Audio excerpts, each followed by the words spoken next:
So I don't really know where to start.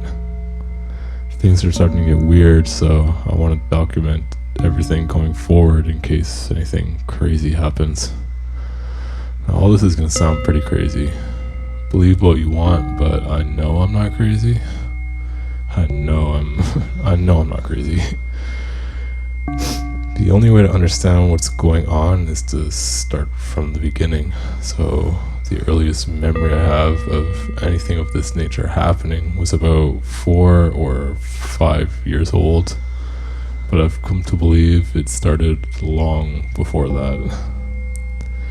As a kid, an infant actually, I was diagnosed with night terrors.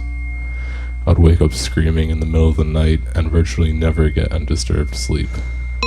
Unless, of course, my grandmother would curl up in my crib with me and sleep the night, which my mother hated.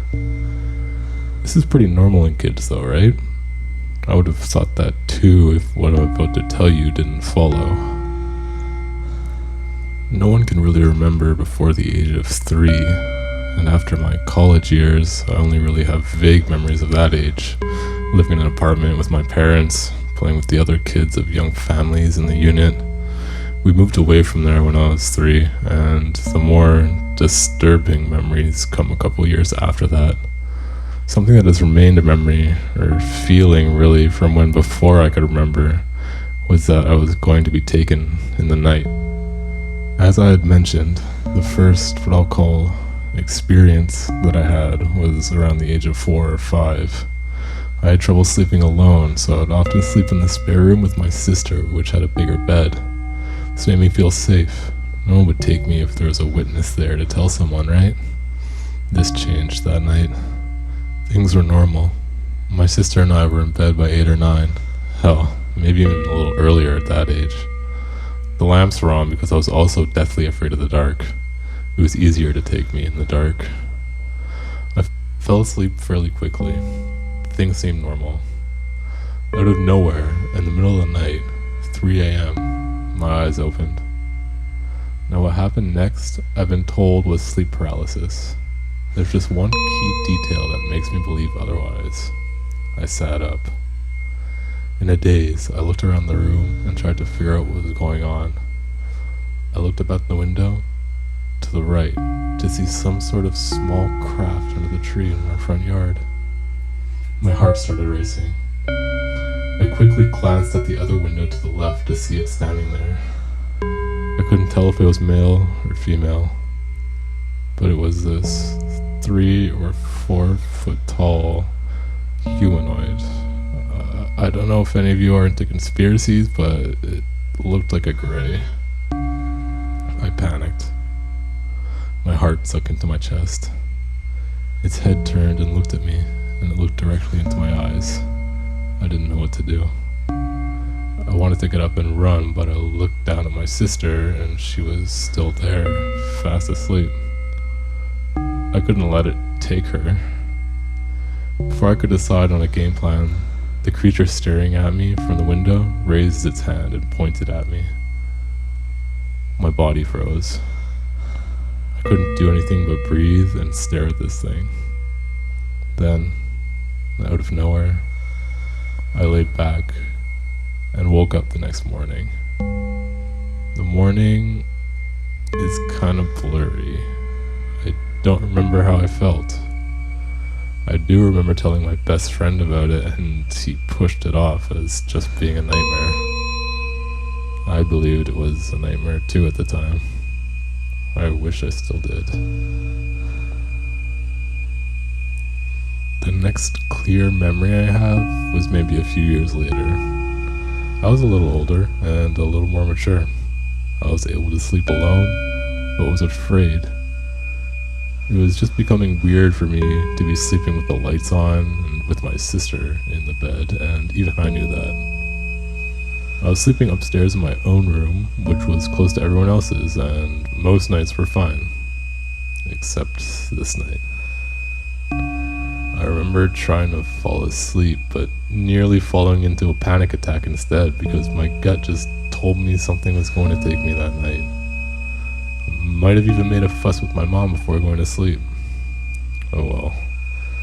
Despite being terrified, my mom had assured me everything was fine, which it was, so I managed to fall asleep. Around the same time, 2 or 3 a.m., I woke up. My heart was already racing. I knew something was coming to take me.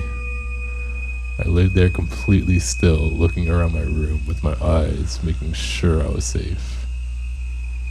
Some time passed and I started to think I still felt off. But I figured it was just me. Then, out of nowhere, a light shined so brightly through my window from behind the blinds that it illuminated my entire room. And I'm not talking some fabric blinds that let light through anyway. No, I'm talking these thick, expensive polyester blinds that my grandmother got me, which would keep my room pitch black all day and allow me to sleep until 4 p.m. as a teenager. But somehow this light was bright enough to light up my whole goddamn room. I could no longer lay still. I quickly put my head under the covers in the hopes that whatever that was there, shining that light, wouldn't see me and leave me alone. And then I woke up the next morning, seemingly fine, but I don't remember anything after putting my head under the blankets. I wasn't even trying to fall back to sleep. I mean, this could have been a nightmare, but you have no concept of time in a nightmare. You don't look at a clock and realize, 30 minutes have passed. Time is an abstract concept. Anyway, all other memories from around that time are blurry. I remember waking up in the middle of the night a lot and waking up around 2 or 3 a.m. and walking around the pitch dark house to see orbs floating around and passing by me. I did therapy at some point. My parents would no longer allow me to find refuge in their bed. It was up to me to deal with my fears and figure out that everything would be fine. And I guess it is. I mean, I hope it is. This is only the beginning. My childhood left me with some interesting memories or experiences, to say the least. If they were truly nightmares or night terrors, they felt disturbingly real to me. One last thing that I'll mention is that, for some reason, to this day, hair doesn't grow in this very peculiar spot right behind my ear. It's the only spot on my rather hairy body that is like that. Coincidence? Maybe, but I've grown to think it's something more. And in the coming weeks, I'll go a little deeper into what's been going on these days. Again, you could choose to believe what I'm telling you, or you could go about your day choosing to believe that I'm either delusional or a very good storyteller. Either way, if you want to find out more, tune in next time.